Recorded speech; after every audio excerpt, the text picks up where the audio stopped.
Guys, for having me. Exciting to be here. So yeah, my background again is in psychology. I took some kinesiology and anatomy classes because my first master's degree was in exercise science. I was always better more on the mental side of things as opposed to the physical side.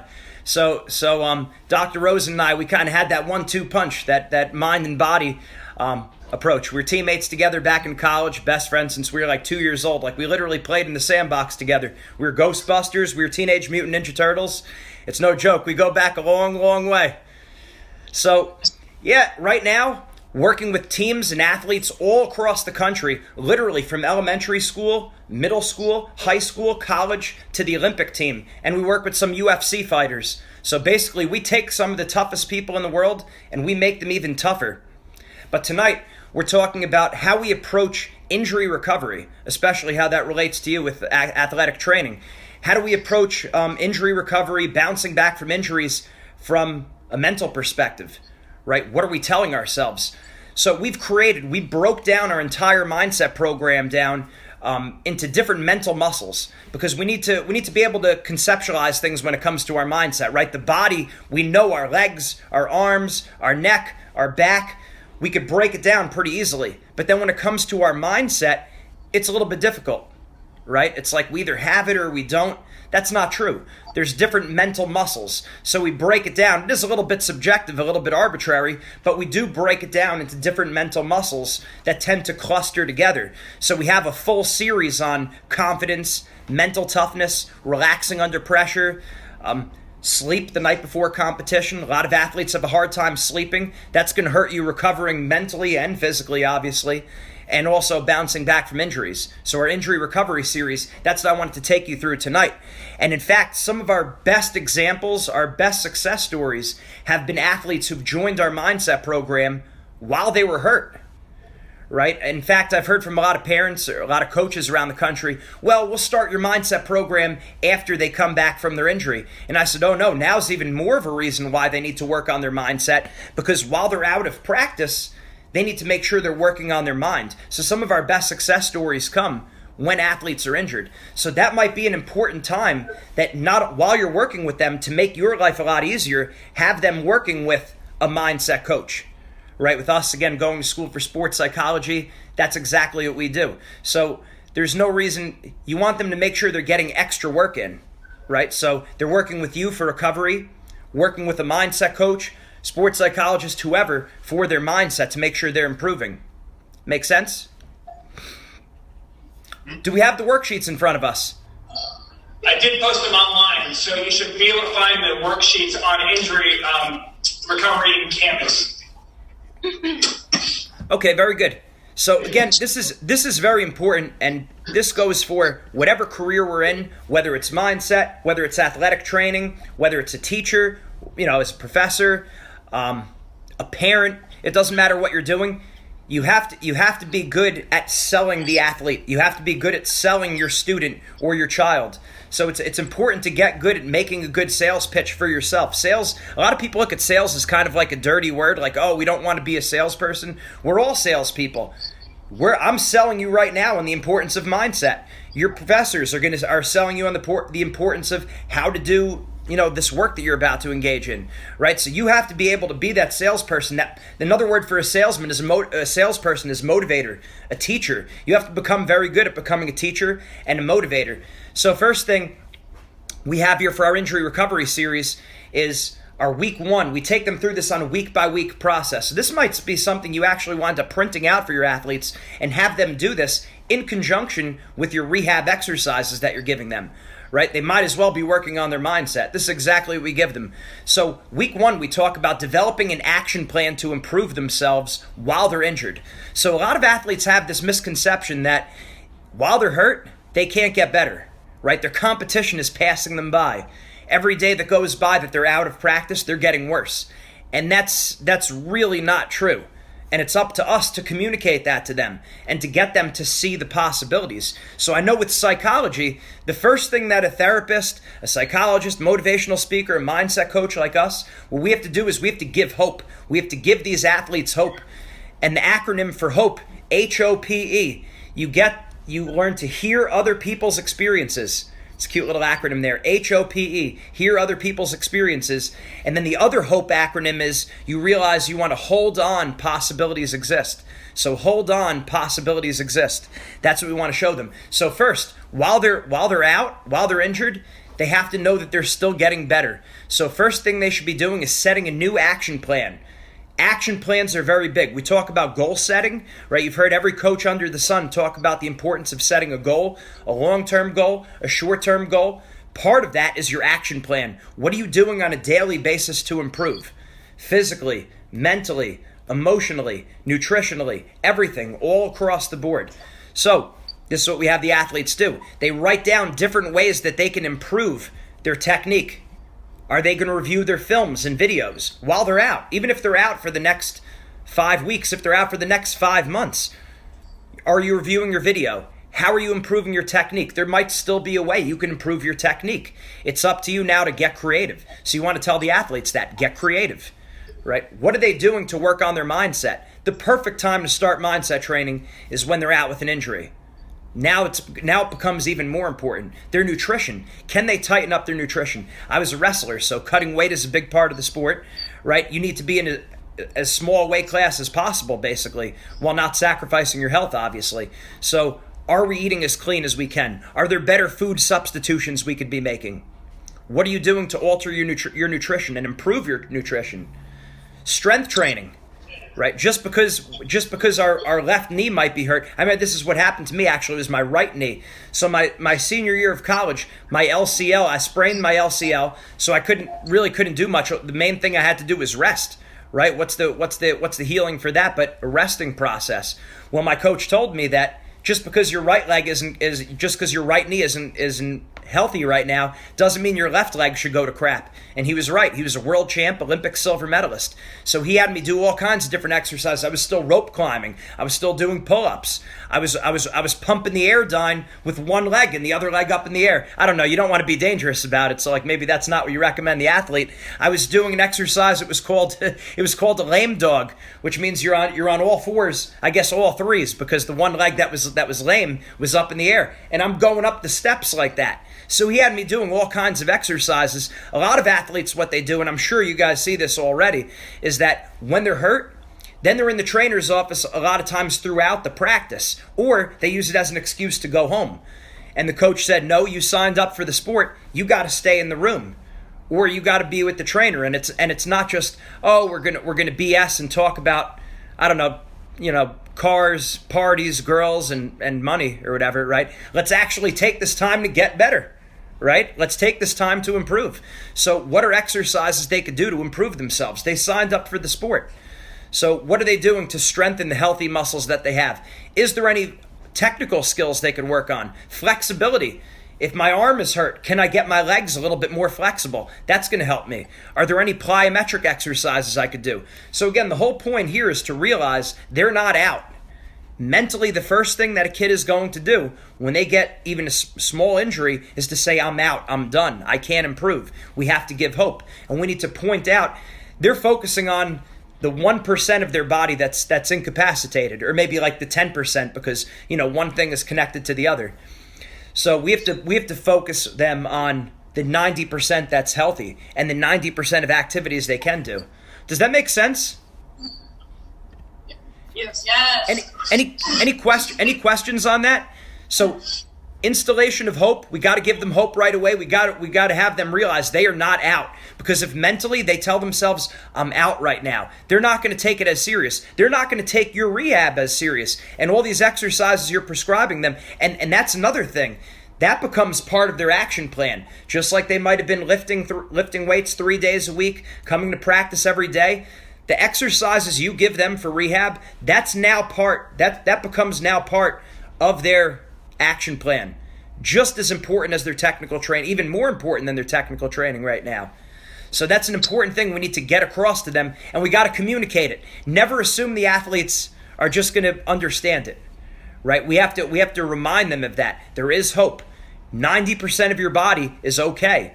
Your mind is okay. We hope so. Right? And then different things, our flexibility, our nutrition, our mindset. We could get a lot better while we're hurt.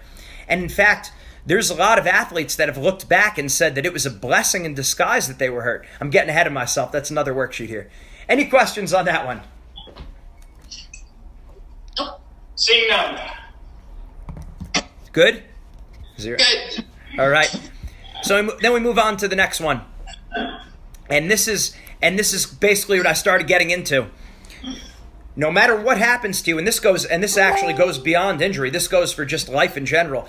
Anything that happens to you, from a mindset point of view, you better start telling yourself that's the best thing that could have happened to me, right? So if I get hurt, I got to tell myself this is a blessing in disguise. This is the best thing that could have happened to me. And then you start giving reasons why.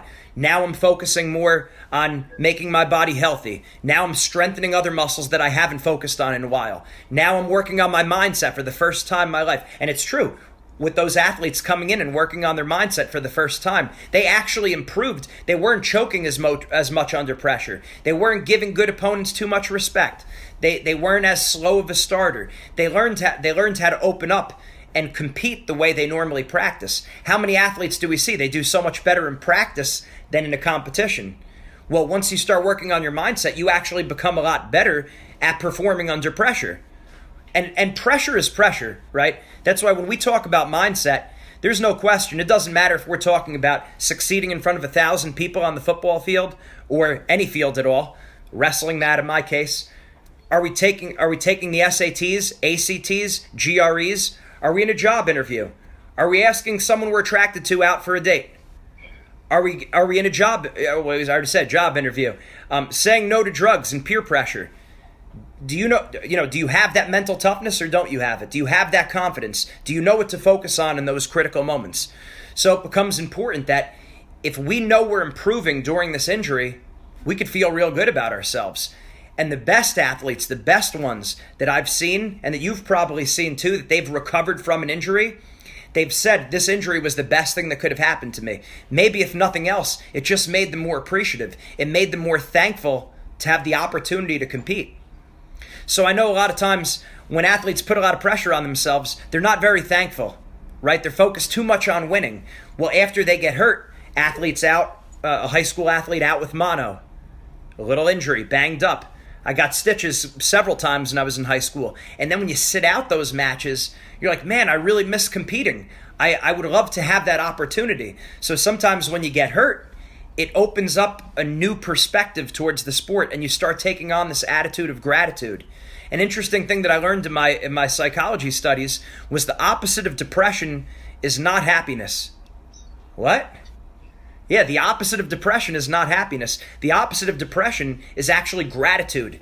It's being thankful. So one of the things we have our athletes do, I know I'm a little bit all over the place here with this, but I'm going somewhere with it. One of the things we have the athletes do before and after every one of our workshops, we have them stand up on their feet and they go through the 4 mindset principles.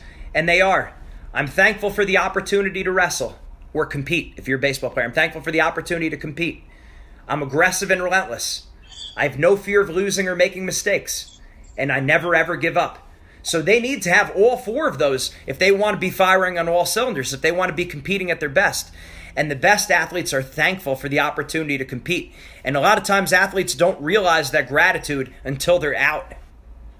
So you remind them of that. They have to approach this injury. It's critical to their athletic career that they approach this injury as the best thing that could have ever happened to them. And I spoke about this to a world champ from, USA wrestler Kyle Dake. He later quoted me in an article in USA Wrestling magazine, and that's what he said. He was like, "It's whatever happens to you, it's the best thing that could have ever happened. You don't do so well on an exam. Okay, this is the best thing that could have happened to me because now I'm going to take it more serious. Now I know how I need to study. Now I realize I got to go into my professor's office hours. Now I realize I need to go to the writing center. Now I realize I need to study without music." Or with music, or with a friend, or without a friend, in the library. You get where I'm going with this. No matter what happens to you, you got to believe it's the best thing for you. And that's partially your job as the trainer to convince the athlete of that, because they're going to be dependent on you in this moment. And not just the athlete, but the coach and the parent. A lot of times the parent's going to get involved, and they're going to want to know your advice, right? So because you're working so closely with that athlete and the coaches and the parents, you got to sell them on it. You got to be as convincing as possible. And it is true because we've seen it with some of the best athletes in the world. So what we have them do is we have them write down, really this one's a little bit out of order. I would do exercise 2 first. Write down 5 ways that this injury was good for you. How did this help you? What are you going to be, how are you going to make this a blessing in disguise? And then exercise 1 would be writing down a personal statement. This injury was the best thing for me because now I'm going to be eating healthier. Now I've taken a step back and am approaching my career with fresh eyes. I'm more thankful for the opportunity to compete. I'm working on my mindset for the first time in my life. I'm doing my rehab exercises, and this one body part is going to be even healthier than before. Does that make sense? Boy, that's a critical lesson for your whole life. Whatever you're doing, whatever happens to you, you better believe that it's the best thing that could have ever happened. And then give yourself reasons why. I'm sure a lot of you are going through a lot of crap right now with school and life and relationships, right? What are the 3 main areas? Health, wealth, relationships, all that stuff. We all struggle from time to time. Well, whatever happens to you, any adversity that you hit, you have to believe that it's putting you in a better position for the future. You got to believe that.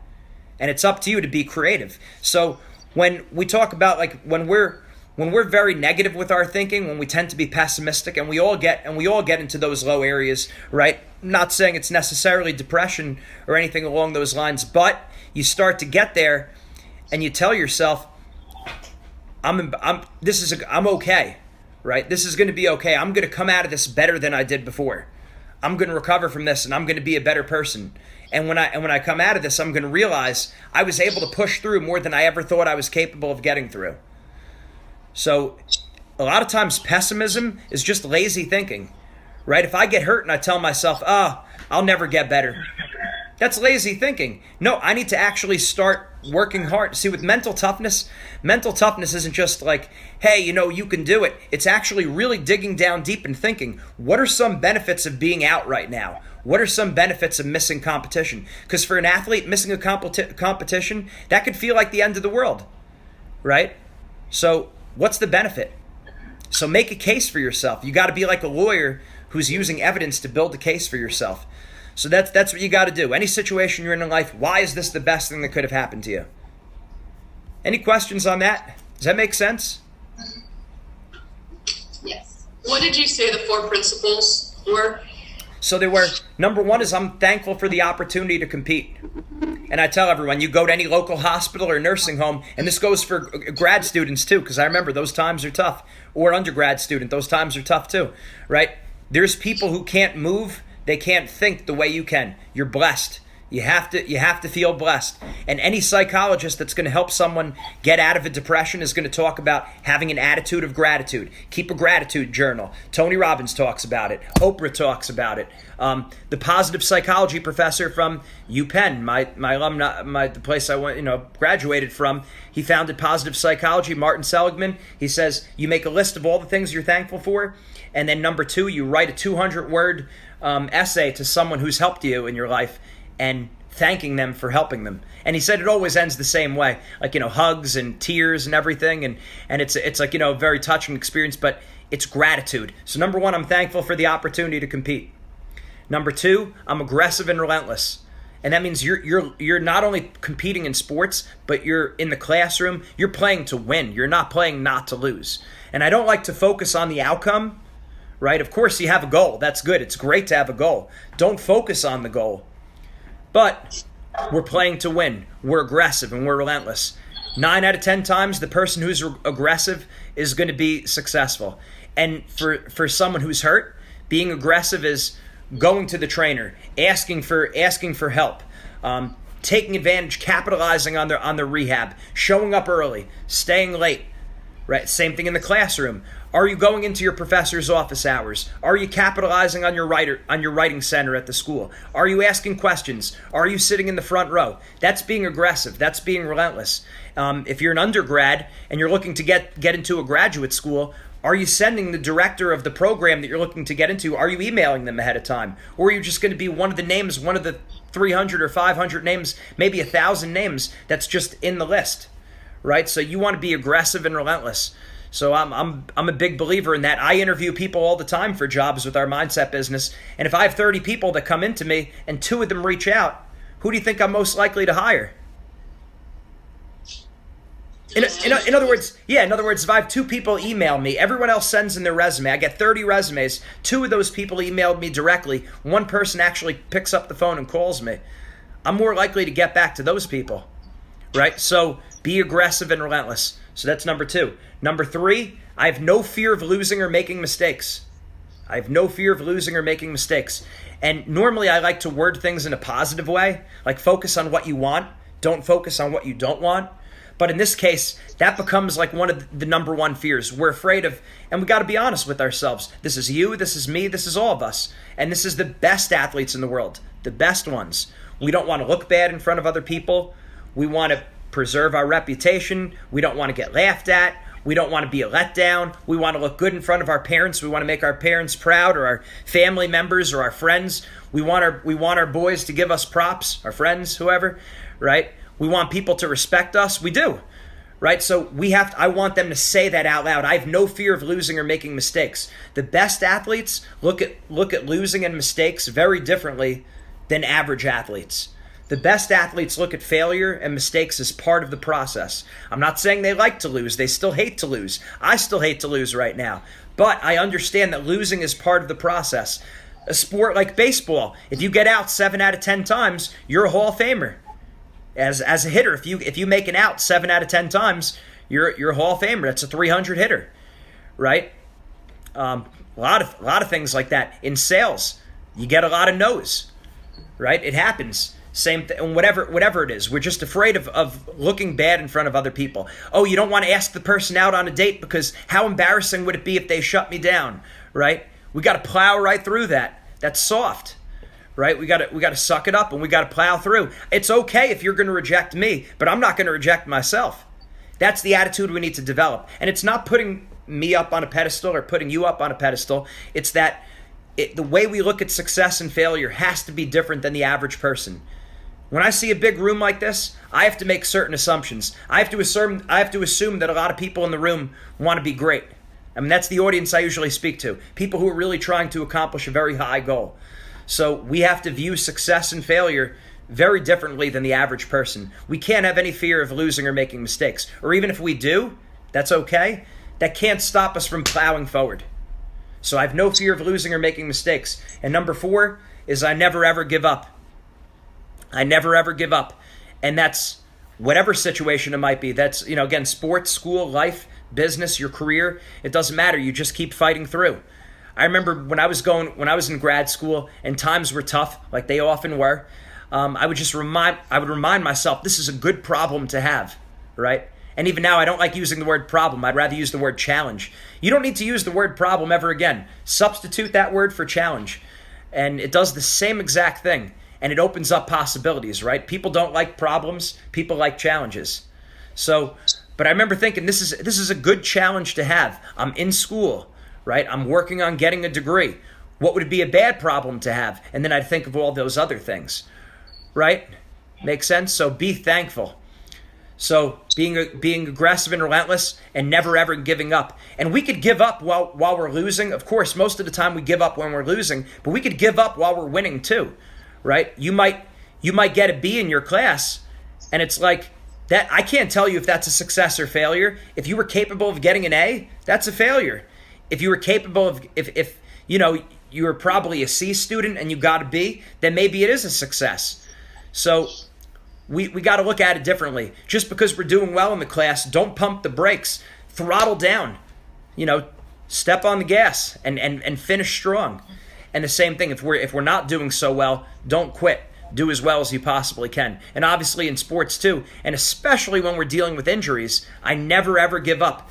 So what I like about those 4 mindset principles is the fact that we're burning them into our athletes' minds. Those are positive affirmations. And when you say it over and over and over, you begin to believe it. And we've had at least 3 NCAA champions that have got an interview. So right after you win the NCAAs, what do? They put a microphone in front of your face. So if you thought you were nervous before to compete in front of all those people, now you have to do public speaking in front of all those people.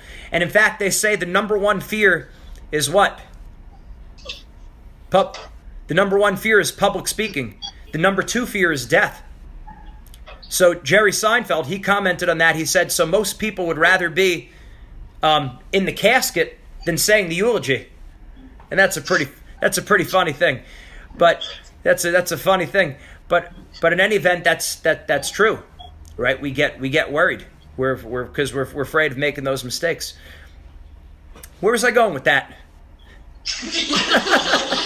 That was just a question I think Christine had for Katie, it was. Yeah. Or Katie. But I have a question. What did HOPE stand for? Can you shoot that out for us too? What was that again? Katie, can you say it? Yeah. Never mind. We got it. All right, good. Yeah, so I know what I was saying. Those 4 mindset principles, once you say them over and over again, you start to internalize them. Kind of like how Muhammad Ali would say over and over again, I'm the greatest. He said that before he was ever the heavyweight champion of the world. He brainwashed himself into believing it. And that's what we're doing all the time. Whether or not you realize it, you're constantly brainwashing yourself to believe in things, to believe certain things. So you might as well fill your head with good stuff. Regardless of what you might think, you have control of that. You have control of what you feed your mind. So we had at least 3 people right after the NCAAs. That's what I was saying. Right after the NCAAs, microphone was put in their face, and they said, I was just thankful for the opportunity. I had no fear of losing or making mistakes. It's happening over and over again. NCAAs, state champs, right after the biggest competitions of these athletes' lives. They're not thinking about their training. They're not, which is, of course, very important. They're thinking about their mindset. They're thinking about the things they're telling themselves. And my point is this. You are, in a sense, a mindset coach to these athletes, just as much as you are a trainer, just as much as you're helping them physically recover, you're helping them mentally recover. And these are also lessons they're going to pass on to their children, their grandchildren, their friends. It's a great thing. It's the gift that keeps on giving. I love this stuff. All right. All right. Let's go on to week 3. So I already alluded to this one. No, it's good we have fun. It's good we laugh.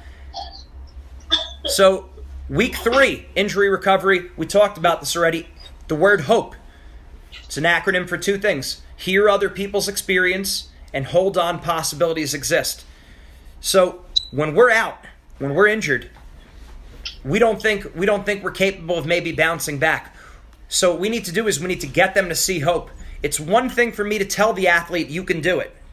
But I just sound like a motivational speaker. If you just tell them, hey, you could improve, you could get better, it's just kind of being a motivational speaker. Instead, what you want them to do, you want to train them to kind of be a lawyer. A lawyer needs evidence. They need to build a case for themselves. You ask them, are there any athletes you could think of in your sport or any other sport? Ideally in their sport, because it's easier to relate to someone in our own sport. That's why we have sport-specific programs. But are there any athletes that you could think of that have bounced back from an injury and have come back even better than before? And always, no matter what sport we're talking about, there's always examples they could think of. Always. Right? So who are some of those athletes? They name 1, they name 2. Okay, maybe it helps, maybe it doesn't. They name 3, they name 4, they name 5. Eventually they name 10 or 20 athletes. It seems like it's overkill, but it's not. Because the more athletes they can name, the more they start to believe, okay, I'm not just full of it. This is really true. This really happens. This happens all the time. People are out, and that's why you try to use an athlete that they could relate to, whether it be someone who's on their team, someone who they know. Maybe it's not. Maybe it's just a higher level athlete that they've read about or they've seen on TV or whatever, right? Someone who played the same sport. Someone who maybe they have a similar kind of competing style as them. If I'm an aggressive wrestler, maybe I can't think of any wrestlers that have recovered from a certain injury, but I might think of another aggressive sport. I might think of hockey. I might think of football. I might think of MMA, right? Or if I was, whatever that might be. So who are some other athletes that have recovered from an injury? Actually have them name them. That's a powerful thing. Have you ever had situations like that with yourself, where in any area of your life, where you said to yourself, "Oh, this person did it, and I'm similar to them. I could do it too." Make sense? Right? Like if I see, oh man, when I was going to grad school, I would say, okay, well, my parents never went to grad school. Oh, but my uncle did, and my cousin did. Okay, they did it, I could do it too. What are we really talking about? We're talking about having role models, having heroes. You got to have heroes. So whatever situation we're in, we need to apply that lesson. Don't just take it for granted. Don't just assume the athlete's going to do that on their own. They're not. What happens is when we get hurt, or not even just when we get hurt, but just any time we're under stress, our view, the way we're looking at the world, it goes from out here to this. Make sense? Instead of seeing the world like this, oh, look at all these possibilities. When stress hits, when something negative happens, our vision goes from out here to this. Who knows what I'm talking about? Say I. Aye. All right, good. I do that too. All right, it happens. So what we need to do is we need to get them outside of this little, looking out of this little hole. We got to open it up. We got to get them to see the big picture. So that's why you use other athletes. Get them to think about it. You don't want to let them off the hook easy with just one or two examples. Because like, oh, well, maybe that was a fluke. Maybe that was a fluke. And then eventually they name 10 or 20 examples of athletes who've recovered from this injury. They start to say, you know what? I can do it too. So they might have to be a little bit creative. You might have to Google some people, different injuries that they've had and who's come back from it. In fact, that would be a good project for one of our interns. Think about people who have injured different parts of their body and who are some athletes that have recovered. It might be a good internship position that we put out for our internship job. But that's good. Any questions with that one? Don't sell yourselves short with that too, especially as you're getting through school. There's going to be times you're going to tell yourself you can't. I know, because there's even Olympians that we work with. There's UFC fighters that we work with, some of the toughest people in the world. They go through times where they say they can't. So what do you tell yourself in those moments? Having those heroes, knowing other people who've gone through it. Okay? So again, if you can, try to use athletes who are similar to them. Similar injury, similar sport, maybe a similar look. They're on the team or on a local team, whatever it might be. Okay, week 4. Same thing, we're talking about hope. But now this time, so now let's say the athlete, now you've signed off, the athlete's ready to compete again. So before they were injured, they were out of competition. Now they're back in action. They're back in the game. We've seen a lot of athletes who are cleared, they're healthy, and they have, I don't want to be cavalier and use the term post-traumatic stress, but they have like a lower level of that. Like let's say a gymnast, they got hurt they got hurt on the beam the last time when they did a certain pass, when they did a certain routine. Now the next time they're clear, they're not hurt anymore. They get on the beam and now they have that mental block because they're going through that same pass on the same apparatus. And oh, what if I get hurt again, right? So that happens. And also, we might still have, just because we're injury-free doesn't mean we're pain-free, right? So if my LCL, if it's kind of hurting while I'm wrestling, but I know the trainer signed off on me, the coach said it was okay, my doctor, I'm all set. Like, I might feel a little bit of pain, and you need to know that that's okay, because a lot of times the athletes then overly focus on that pain. Oh, what if it pops out again? What if my shoulder pops out again? My brother, one of my brothers, his shoulder pops out. Right? If he's thinking about that while he's competing, he's in a bad spot. Right? He's not going to compete fearlessly. And we talk about being aggressive and relentless. I can tell you, I know one of the best wrestlers in the country right now. That's exactly what he's going through. He's afraid because he doesn't want to hurt his shoulder again. Of course you don't want to hurt your shoulder again. But as long as you know you're cleared to wrestle, you're cleared to compete, you've talked about it with the doctor, the trainer, the coach, all this, and you know you're ready to go, you can't just think, well, my shoulder hurts a little bit, right? So we have to have our success models, we have to have our role models again who've competed while they were in pain. Who are some of the athletes that have competed while they were in pain? Now again, big difference between being hurt and being injured. But are there any other athletes you could think of that competed well while they were in pain? How about you? Have you ever been in pain when you had a finger that was jammed, your neck was sore, your foot still wasn't 100%? And the idea is not to get them to do stupid things and compete when they're not supposed to, right? We want to be clear about that. We're not trying to get them to do stupid things, trying to be the hero, and then they ruin their body for life. That's a terrible decision.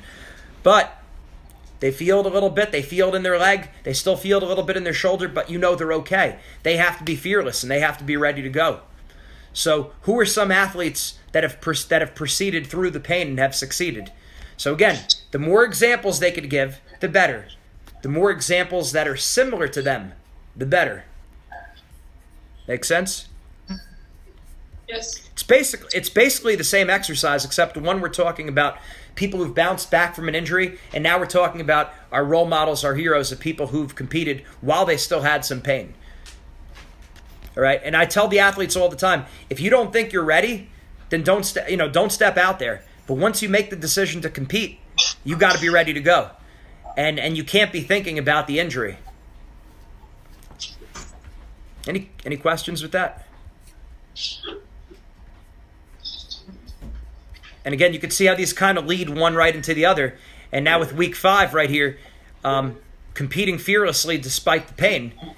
And that's where we have them right down. So they need to build the case for themselves. Again, they're bouncing back from the injury. They need to know they're okay to compete. I am ready to go. A lot of athletes, they don't have that in their head. They don't have in their head, I am ready to go. So we want them to check off these boxes. Did your doctor approve you coming back? Or the doctor or trainer, whoever, both ideally. Did my coach approve me to come back?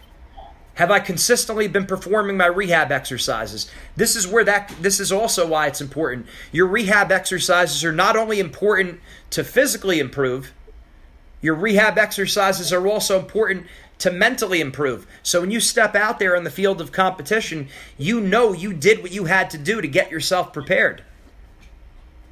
Make sense? If I did my rehab exercises, I'm a pretty confident athlete out there. Okay, yeah, my shoulder was hurt, but I went to the trainers, I was in there, I iced when I was supposed to ice, I rested when I was supposed to rest. I did all these different things, I did these exercises, I was consistent. So when I step out there to compete, I'm okay, my shoulder is good. The trainer said I'm good to go, check. Coach said I was good to go, check. I perform my rehab exercises, check. And I'm making the personal decision to compete. Check. Once you have that, now what we're doing is we're telling ourselves, writing that personal statement again. These statements are so important because whether or not you realize it, we're telling ourselves this all the time. Writing a statement that now you're willing to put it on the line. So once I realize that, okay, my shoulder's ready to go, I have to have the attitude that if it breaks off out there in competition, so be it. And not that I'm trying to get hurt, but the point is I'm ready to go, and I'm not going to be thinking about my shoulder every couple minutes. I'm not saying doing anything stupid, but I'm not going to keep, rolling out my shoulder, because a lot of times athletes are doing that because it's in their head. So if their shoulder's hurt, that's a different story. Then you're rolling out your shoulder. But if you're just doing it because, the person I'm competing against is pretty good, or I'm still thinking about it, that's not okay. So I got to have that statement that once I'm out there to compete, I'm ready to put it on the line. I'm ready to go. If it breaks off, it breaks off. And again, we're not trying to be idiots about it. We're just saying to overcome that fear of putting it on the line. Deal with a lot of athletes, that fear of putting it on the line. Does that make sense?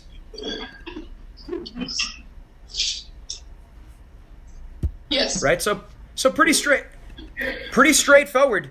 But very important. We a lot of times, and I'm sure I'm not telling you a lot of the stuff that I'm telling you is not anything brand new, right? What I did is basically, I'm not an inventor, I'm a synthesizer. I take all these great lessons and I bring them all together, and then I made them sport specific, which is why we have we started with wrestling mindset, then baseball, then golf, tennis, hockey, and all the different sports, right? We have those specific mindset programs built out. And work with those teams and those individuals all around the country. So we have the individual plan, we have the team plan, and we're thinking about it. It's not that it's all this brand new information. It's brought together. But never say to yourself, I already know this. This is the guilty thing, and this is the arrogant thing to do, and I'm guilty of this too. Oh, I already know this. Don't say that. Instead, ask yourself the question, how well am I applying this information? Makes sense? I learned this in Rich Dad, Poor Dad. This is a book that made me want to become an entrepreneur. I read this when I was a sophomore in college. And he said, never say to yourself, I already know this information. Ask yourself, how well am I applying this information? As an example, I could tell you to get 8 hours of sleep. And you say to yourself, I already know that. Okay, did you get 8 hours of sleep last night? How about the night before? How about the night before that? And I see people kind of smiling and laughing a little bit because I know. Same thing. We know what to do, but we don't always do it. So remember this. K minus A equals 0. K minus A equals 0. Knowledge minus action equals nothing. Knowledge minus action equals nothing. If you know what to do, but don't do what you know, it doesn't matter. Right? How many of us are guilty of doing this? We say, I'm very good at giving advice for my friends, whether it's about relationships, whether it's about school, dating, friendships. I'm so good at giving advice to my friends, but I'm not good at taking my own advice, right? That's exactly what we're saying here. That's exactly what we're saying here. If you know what to do, but don't do what you know, it doesn't matter. So K minus A equals 0. So when you get all this information that kind of sounds like, yeah, of course I know that. Yes, I know that. This makes sense. This is common sense. Right. But are we applying this information? Are you going to give these exercises to your athletes? Are you going to apply them yourselves to your lives? That's the important thing. Make sure we're applying the information. Get that 8 hours of sleep. It's important. All right, so what do you have for me? While we still have some time left, what are some ways I could help you? With this or anything else we hit on, even if it's something for a moment that we touched on.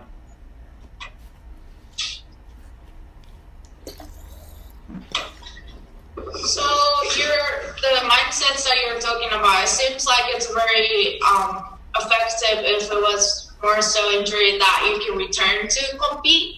But if it was like the career ending or, those very much more severe and stuff like that, how do you turn in their mindsets to, go into their normal life or athlete life or something like that? Right. That's an awesome question.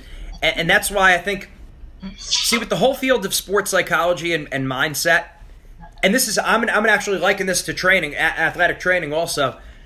It's so often looked at as damage control, not preventative. We shouldn't just be talking about rehab. We should be talking about prehab, right? Are we working on our joints? Are we working on our tendons? Are we working on our mobility? Are we working on our basic mobility and stability? Are we doing prehab exercises? If I know as a wrestler that shoulders and knees tend to be the worst, what should I be doing? I should be doing things to strengthen my strengthen my shoulders, my knees, or the joints or tendons around them, right? It shouldn't just be damage control. There should be, I think the athletic trainers in the future, if athletes really wanted to maximize what they're doing, there should be a lot more focus on prehab, right? And how to, preventative. Same thing with mindset, okay? Most people view the sports psychologist or the mindset coach as damage control. Oh, you choked in the big competition? Now go see the mindset coach. Oh, you're putting too much pressure on yourself? You're stressed out? Now go get help, right? I'm not saying that's a bad thing. And I'm all about that. I'm all about counseling. I'm all about therapy. If there's something you're struggling with, don't sweep it under the rug. If you need to get help for something, that's a strength. That shows you have a lot of mental toughness. That shows you do have confidence that you are going to step up and handle those things. So utilize your counseling center. Talk to someone if you need help. That's how you get better. That's a strength. That's not a weakness. That shows a lot of mental toughness. But a lot of times what people are doing, they only come to the sports psychologist or the mindset coach after something's wrong. And to your question, that's why we want it to be proactive. The mindset training needs to be proactive. So you don't just wait. It's just like strength training. I always use the strength training analogy. You don't start strength training after you get overpowered in a competition, right? Why would you start? Okay, you just got overpowered in a competition. Now you're going to start strength training. Why don't you start strength training before, leading up to the season, so then you're already strong? And then if you do get overpowered, use that as motivation, you get even stronger. But don't wait for there to be a problem.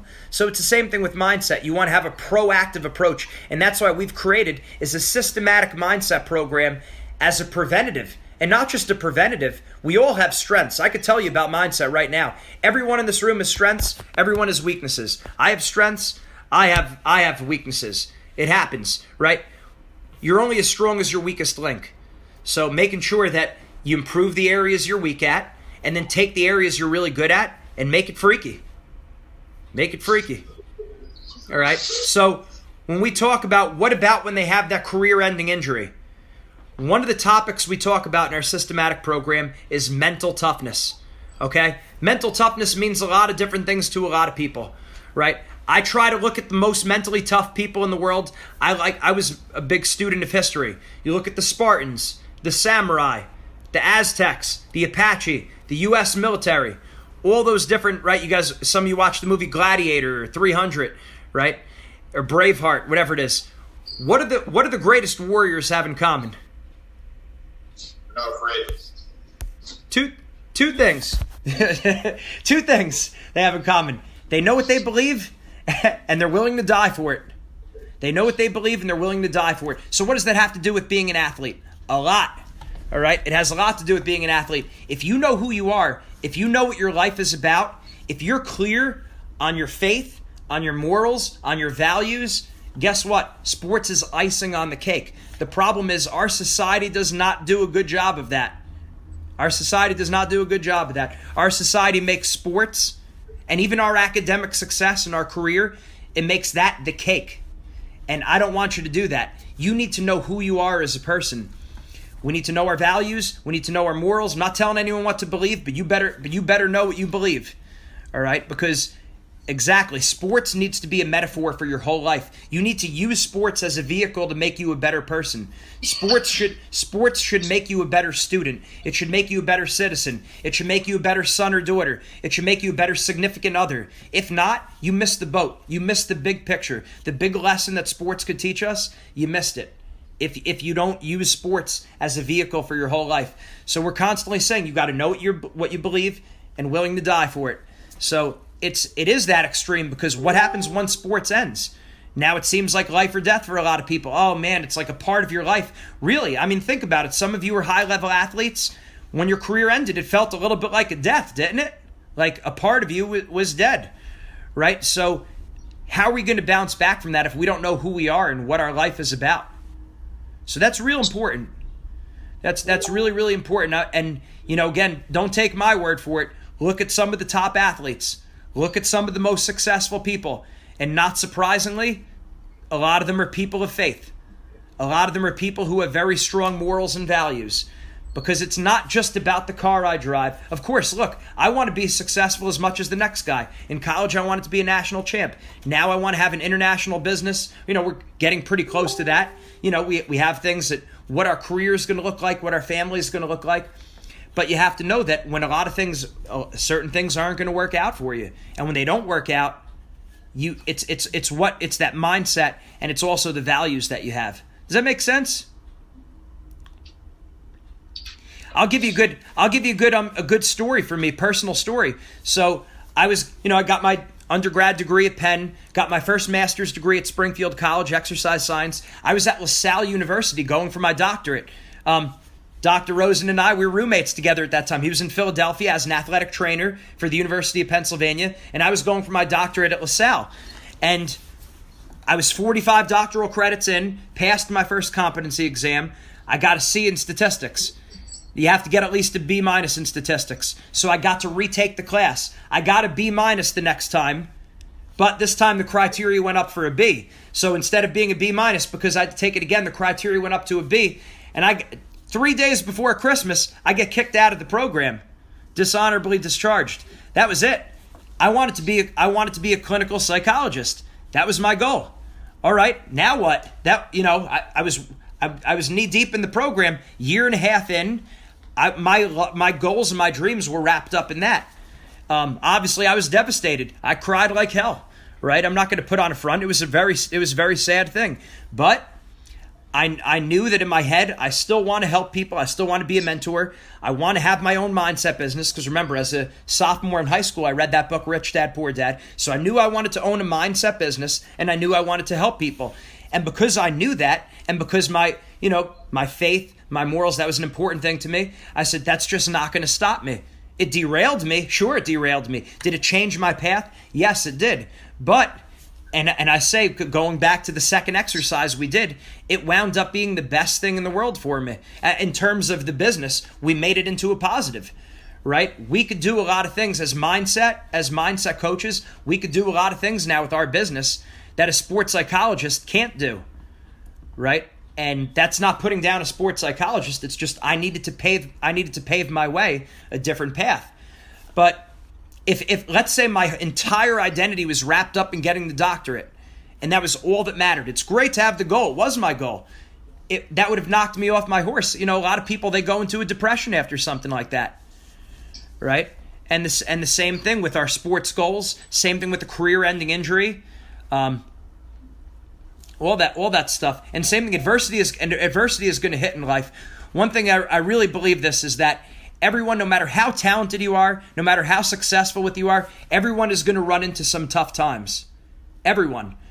And I know from that doctoral program class that I took, my personality psych class, my doctoral program, you find out what you're made of during difficult times.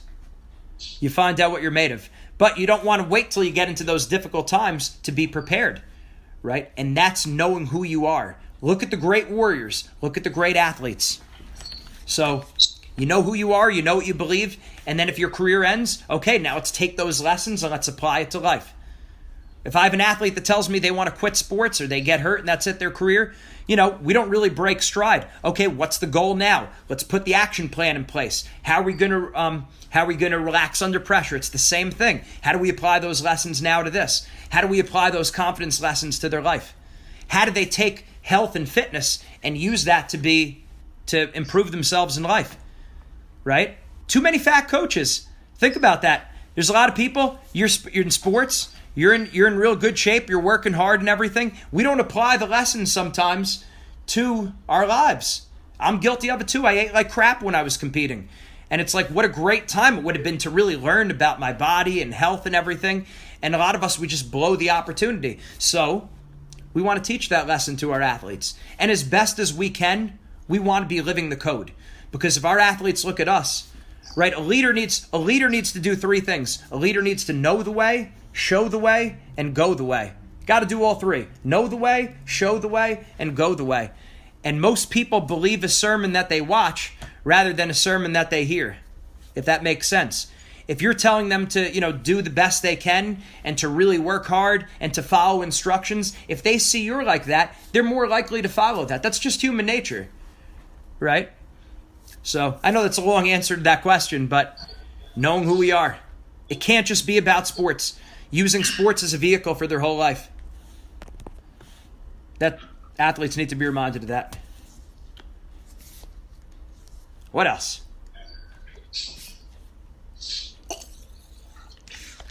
Gene, what percentage of wrestling would you say is mental versus physical? The age-old question. That's usually the first question I ask a group. It's tough. It's honestly tough to tell. I could tell you this. When I speak to groups, athletes will say it's anywhere between 50 and 90% mental, right? And then I say, okay, well, how much time are you training physically versus mentally? And they say it's 95% physical training. And I'm like, do you see a problem there? You're saying it's 90% mental, yet you're training 95% physical. I'm not putting down the physical for 1 second. But it's not either or. You don't have to pick. It's both. Right? So if you're saying it's 50 to 90% mental, don't just train hard, train smart, right? Have a reason why you're doing things. You're saying it's 50% mental, you should be training 50% mental. It stands to reason. Same thing with our worksheets and exercises. I try to follow a more evidence-based approach, right? If you just listen to a lecture, what percentage of the information are you going to retain? Who knows that? If you're just listening to me give a lecture without doing anything else, how much percentage of the information are you likely to retain? 20%. 4. Close. 5. On average. So, right, 5%. So the point is this. That's down there in the toilet. That's almost like we're not even here. Right? Because it's very passive. It's passively gaining information. I had to learn this to be a school psychologist. How do people retain information? And if we're more actively involved, we're more likely to retain the information. It goes up to I think it's 50% for a group discussion, 70%. I think if you're actually doing some kind of worksheet or exercise or activity. So that's why I have our athletes filling out the worksheets, doing the mindset exercises. We're going to put together a pre-match routine or a pre-competition routine. Write it down. Now practice it. Okay? Adversity strikes in a competition. Ref makes a bad call. You make a mistake. Your opponent does something dirty. What are you going to tell yourself in those moments? Visualize that. What's your reset button? Practice hitting your reset button in practice, right? All that stuff. They got to actually do that. So that goes up to 70%. And then when you're teaching other people, you actually retain 90% of the information. So that's why you might remember a report you did on, I don't know, the planet Mars or Abraham Lincoln that you did in 6th or 7th grade, because you had to actually get up and teach the class. It's the same thing when you teach someone else, you tutor someone else, you learn the material better. Same thing with this. So we tell our athletes, once you learn the information, teach someone else right away. That's kind of like how I've always done it, where I learned something right away. My brother gets a call. So that's what it is. He's got to learn it now, and then other people got to learn it, and that's how I remember it. So getting more involved in more active learning. Makes sense? Do you want to do the stick trick, Adam? Dr. Rosen? Let you work with the Olympic standpoint. What's that? You see them from athletes from the Olympic standpoint. Yeah. Them suffering from different mental lessons or deficiencies compared to the high school or younger athletes, or they're the same things just magnified? Basically the same stuff. What happens is if your car is in second gear, let's say your mindset, if we're in second gear, we could keep getting physically better and better physically, but the car's still in second gear mentally, right? So I worked with a kid who was he was 9 years old, local guys from one of the towns over from where we used to live, and for him, his big difficulty, if he knew the kid was on a good team, he got nervous, right? If I know if I know I'm wrestling someone from a good team, I'm getting nervous. No different when we're working with the U.S. Women's Olympic team. The top team in the world is Japan for women's wrestling. If you probably didn't know that, but when a lot of times when our women are going against the Japanese women, they see that red sun on their singlet. Right off the bat, they're already mentally beat because, I know I'm going up against a woman from Japan. Just because that's where they're from. They got to be good because they're from Japan, right? So if we don't fix that when we're younger, it's going to just follow us up. And the same thing, we tell our athletes all the time when we talk about mindset principle number 2, I'm aggressive and relentless. It's important to focus on what you're going to do to your opponent. Don't focus on what your opponent's going to do to you. And I know a lot of people believe in scouting. I'm not saying that scouting isn't good. I'm saying that for every... And that's a wrap for today's podcast. I'm Gene Zanetti from Wrestling Mindset. Make sure you check out our website, wrestlingmindset.com. Get our ebook. Make sure you get that ebook. Great information. Represents some of the best information that we have. Lessons that we've learned from some of the top wrestlers in the world. Lessons that we've learned from our own experience and the best that research can provide. Get the ebook, wrestlingmindset.com. Also, as an individual, make sure you personally sign up for the one-on-one free mindset consultation. The one-on-one free mindset consultation. Make sure you fill out the form and do that as soon as possible.